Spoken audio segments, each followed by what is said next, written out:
এই দেশটা যে কারো বাপের নয়, এই স্লোগান দিয়ে, এই মহাকাব্যিক একটা বক্তব্য দিয়ে তো জুলাই বিপ্লব হয়েছিল।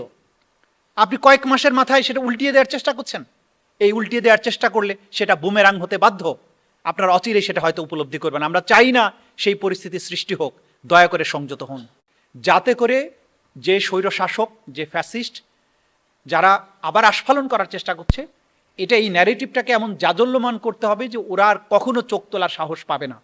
কি কারণে জুলাই জাদুঘর ওপেন করা হচ্ছে না আমরা জানতে চাই। পোস্ট ডিলিট করো, নইলে সমস্যা হবে।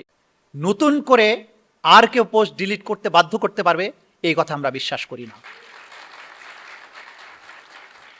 সুতরাং কোনো পোস্ট ডিলিট হবে না, কোনো লিটারেচার হওয়া বন্ধ হবে না। বাংলাদেশকে আমরা যে জায়গায় নিতে চেয়েছি, আমাদের শহীদেরা নিতে চেয়েছে, বাংলাদেশ সেই জায়গায় যাবে। সেই জায়গায় বাংলাদেশকে আমরা নেবই ইনশাল্লাহ। ভয় দেখিয়ে প্রতিবেশী চলে আসবে, চিকেন নেক দখল করে ফেলবে, পলাশবাড়িতে রাম মন্দির বানিয়ে ভয় দেখাবে যে এখান দিয়ে ঢুকবো, ওই দিক দিয়ে ঢুকবো, এগুলো ভয় দেখিয়ে লাভ নাই। এই বাংলাদেশে সেই প্রচেষ্টা কোনোদিন বাস্তবায়িত হতে পারবে না, হতে আমরা দেব না। যে বাংলাদেশের একটা মিসাইলের ভয়ে বাংলাদেশের আশেপাশে কয়েক হাজার কিলোমিটার থেকে কেউ বাংলাদেশ থেকে চোখ তুলে তাকানোর দুঃসাহস করবে না। আমাদের বে অফ বেঙ্গল, আমাদের নৌবাহিনী, বিশাল সমুদ্র সীমানা যা কিছু আছে, এগুলো নিয়ে আমাদের জেনারেশন জি, যারা মহাকাব্যিক একটা বিপ্লব করেছে বাংলাদেশটাকে রক্ষার ব্যাপারে, তারা এমন সব জিনিস বের করে আনবে, এমন সব অবদান রাখবে রাষ্ট্রের জন্য, সায়েন্স টেকনোলজিতে, সামরিক প্রযুক্তিতে, অর্থনীতিতে। বাংলাদেশ আজকে যে অবস্থায় আছে, আমাদের গার্মেন্টস ইন্ডাস্ট্রি নির্ভর যে অর্থনীতি, সেটা থেকে বাংলাদেশকে বের করে নিয়ে আসার কি পদ্ধতি আছে, এইটাই জেনারেশন জির পক্ষেই বের করা সম্ভব। পুরনো ধাঁচের যারা চিন্তা করে তারা কখনো পুরনো বৃত্ত থেকে বের হতে পারে না। যারা বৃত্ত ভাঙার সাহস দেখায় তাদের পক্ষে এটা সম্ভব। সুতরাং 56,000 বর্গমাইল যে শুধুমাত্র আমাদের ভৌগোলিক সীমারেখা নয়, যেটা প্রফেসর ইউনূস সাহেব বারবার বলতেন, যে আমাদের বিশাল সমুদ্র সীমা, এটা আমাদের আভ্যন্তরীণ ভূখণ্ড যেটা, সেটার অংশ। বাংলাদেশ বৃহৎ ক্যানভাসে আমাদেরকে কল্পনা করতে হবে। দেশটা কারো বাপের না। তা আপনারা বাপের দোয়া, ভাতিজির দোয়া, কন্যার দোয়া, গোটা বাংলাদেশ ভরে ফেলছেন কেন? এই দেশটা যে কারো বাপের নয়, এই স্লোগান দিয়ে, এই মহাকাব্যিক একটা বক্তব্য দিয়ে তো জুলাই বিপ্লব হয়েছিল। আপনি কয়েক মাসের মাথায় সেটা উল্টিয়ে দেওয়ার চেষ্টা করছেন। এই উল্টিয়ে দেওয়ার চেষ্টা করলে সেটা বুমেরাং হতে বাধ্য। আপনার অচিরেই সেটা হয়তো উপলব্ধি করবেন। আমরা চাই না সেই পরিস্থিতি সৃষ্টি হোক। দয়া করে সংযত হন।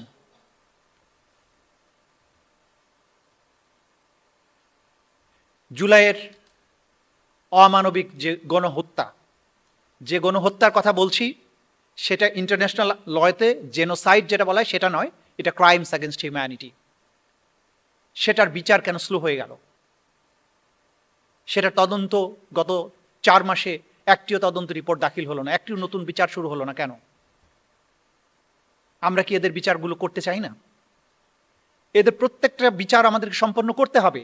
তা না হলে যারা রাস্তায় আস্ফালন করছে তারা কিন্তু আবারও ফিরে আসার ধৃষ্টতা দেখাবে।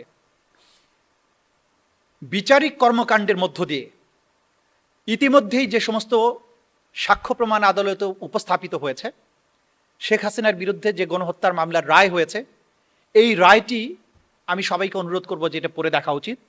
এই রায়টির উপরে অনেক বই লেখা উচিত। এইখানে যে সমস্ত সাক্ষীরা সাক্ষ্য দিয়েছেন, প্রত্যেকটি সাক্ষ্যের উপরে আরেকটি বই লেখা সম্ভব।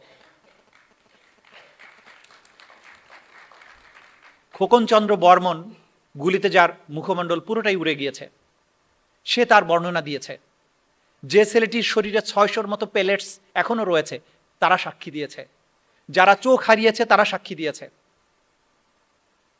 এই প্রত্যেকটি কাহিনী বিচারিক প্রক্রিয়ার মধ্য দিয়ে ইতিহাসের একটা জায়গায় স্থান পেয়েছে। সেগুলোকে ছড়িয়ে দিতে হবে সকলের মধ্যে, যাতে করে যে স্বৈরশাসক, যে ফ্যাসিস্ট যারা আবার আস্ফালন করার চেষ্টা করছে, এটা এই ন্যারেটিভটাকে এমন জাজল্যমান করতে হবে যে ওরা আর কখনো চোখ তোলার সাহস পাবে না। বাংলাদেশে সেই পরিবেশটা তৈরি করতে হবে। বহু কষ্টে, বহু স্বপ্ন নিয়ে জুলাই জাদুঘর প্রতিষ্ঠা করা হলো। প্রত্যেকটি কর্নার জুলাইকে ধারণ করে তৈরি করা হলো। আমাদের যে আবেগ ছিল, জুলাইয়ের বিপ্লবীদের যে কর্মকাণ্ড ছিল, প্রত্যেকটা জিনিসকে এখানে ফুটিয়ে তোলার চেষ্টা করা হয়েছে। পাশাপাশি 17 বছর ধরে ক্রসফায়ার, গুমের মতো ভয়াবহ অপরাধগুলো নিয়ে যা কিছু করেছে, আয়নাঘর তৈরি করেছিল যেগুলো, প্রত্যেকটি সেখানে স্থাপন করা হয়েছে। কি কারণে জুলাই জাদুঘর ওপেন করা হচ্ছে না আমরা জানতে চাই। জুলাই জাদুঘরে একজন দর্শক প্রবেশ করে যখন বের হয়ে আসবে, তার সমস্ত হৃদয় ভারাক্রান্ত হবে এবং সে এমন একটি অনুভূতি নিয়ে বেরিয়ে আসবে যে 17 বছরে যে নিষ্ঠুর স্বৈর শাসক বাংলাদেশে ছিল, সে কতটা নৃশংস ছিল তার প্রতি একরাশ ঘৃণা, এবং ভবিষ্যতে বাংলাদেশে এমন স্বৈর শাসক আর কখনো না আসুক এমন একটা শপথ নিয়ে প্রত্যেকটা দর্শক সেখান থেকে বের হবে। আপনি কেন সেই জাদুঘরটা ওপেন করছেন না? আমাদের জাতীয় একটা বদনাম আছে যে আমরা দ্রুত কিন্তু ভুলে যাই। যে জিনিসগুলো আমাদেরকে এই কাহিনী ভুলতে দেবে না সেগুলো উন্মুক্ত করতে হবে। যেমন ফিল্ম করতে হবে, শর্ট ফিল্ম করতে হবে, কবিতায় লিখতে হবে, সাহিত্যে লিখতে হবে, তেমনি জাদুঘরে এটা থাকতে হবে। বিচারিক কাঠামোর মধ্য দিয়ে, বিচারিক রায়ের মধ্য দিয়ে, সাক্ষ্য প্রমাণের মাধ্যমে এই জিনিসগুলো সারা জীবনের জন্য দুনিয়ার সামনে এটা সংরক্ষণ করতে হবে।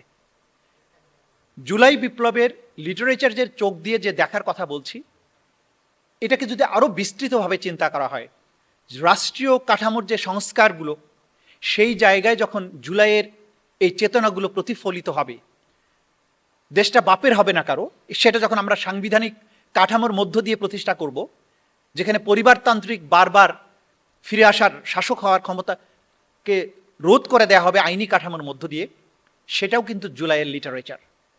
লিটারেচার শুধুমাত্র কবিতা এবং গল্পেই হবে না, সংবিধানের একটা অনুচ্ছেদের মধ্য দিয়েও জুলাইয়ের লিটারেচার হতে পারে। বিচারিক একটি রায়ের মধ্য দিয়ে, বিচারিক রায়ের একটি অবজারভেশন, একটি পর্যবেক্ষণের মধ্য দিয়েও জুলাইয়ের লিটারেচার হতে পারে। সেই কাজগুলো আমাদেরকে অবশ্যই সম্পন্ন করতে হবে।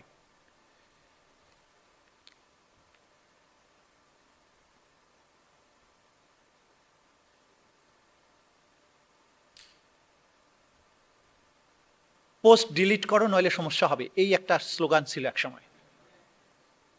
আবার মনে হচ্ছে সেই সময়টা ফিরে আসার চেষ্টা করছে। কিন্তু জুলাইয়ের সময়ে যেহেতু আমাদের জেনারেশন জি পোস্ট ডিলিট করেনি, নতুন করে আর কেউ পোস্ট ডিলিট করতে বাধ্য করতে পারবে এই কথা আমরা বিশ্বাস করি না। সুতরাং কোনো পোস্ট ডিলিট হবে না, কোনো লিটারেচার হওয়া বন্ধ হবে না। বাংলাদেশকে আমরা যে জায়গায় নিতে চেয়েছি, আমাদের শহীদেরা নিতে চেয়েছে, বাংলাদেশ সেই জায়গায় যাবে। সেই জায়গায় বাংলাদেশকে আমরা নেবই ইনশাল্লাহ। ভয় দেখিয়ে প্রতিবেশী চলে আসবে, চিকেন নেক দখল করে ফেলবে, পলাশবাড়িতে রাম মন্দির বানিয়ে ভয় দেখাবে যে এখান দিয়ে ঢুকবো, ওই দিক দিয়ে ঢুকবো, এগুলো ভয় দেখিয়ে লাভ নাই। এই বাংলাদেশে সেই প্রচেষ্টা কোনোদিন বাস্তবায়িত হতে পারবে না, হতে আমরা দেব না। আমরা এই লিটারেচার, জুলাইয়ের লিটারেচারের পাশাপাশি আমরা চাই যে জেনারেশন জুলাই বিপ্লব করেছে তাদের মধ্যে থেকে এমন সব ব্যক্তি বেরিয়ে আসুক যারা টার্কির সেলজুক বাইরাক্তারের মতো ড্রোন টেকনোলজিতে বাংলাদেশকে অনন্য উচ্চতায় পৌঁছে দেবে, মিসাইল টেকনোলজিতে বাংলাদেশকে এমন পর্যায়ে পৌঁছে দেবে যে বাংলাদেশের একটা মিসাইলের ভয়ে বাংলাদেশের আশেপাশে কয়েক হাজার কিলোমিটার থেকে কেউ বাংলাদেশ থেকে চোখ তুলে তাকানোর দুঃসাহস করবে না। আমাদের বে অফ বেঙ্গল, আমাদের নৌবাহিনী, বিশাল সমুদ্র সীমানা যা কিছু আছে, এগুলো নিয়ে আমাদের জেনারেশন জি যারা মহাকাব্যিক একটা বিপ্লব করেছে, বাংলাদেশটাকে রক্ষার ব্যাপারে তারা এমন সব জিনিস বের করে আনবে, এমন সব অবদান রাখবে রাষ্ট্রের জন্য, সায়েন্স টেকনোলজিতে, সামরিক প্রযুক্তিতে, অর্থনীতিতে। বাংলাদেশ আজকে যে অবস্থায় আছে, আমাদের গার্মেন্টস ইন্ডাস্ট্রি নির্ভর যে অর্থনীতি, সেটার থেকে বাংলাদেশকে বের করে নিয়ে আসার কি পদ্ধতি আছে, এইটা এই জেনারেশন জির পক্ষেই বের করা সম্ভব। পুরনো ধাঁচের যারা চিন্তা করে তারা কখনো পুরনো বৃত্ত থেকে বের হতে পারে না। যারা বৃত্ত ভাঙার সাহস দেখায় তাদের পক্ষে এটা সম্ভব।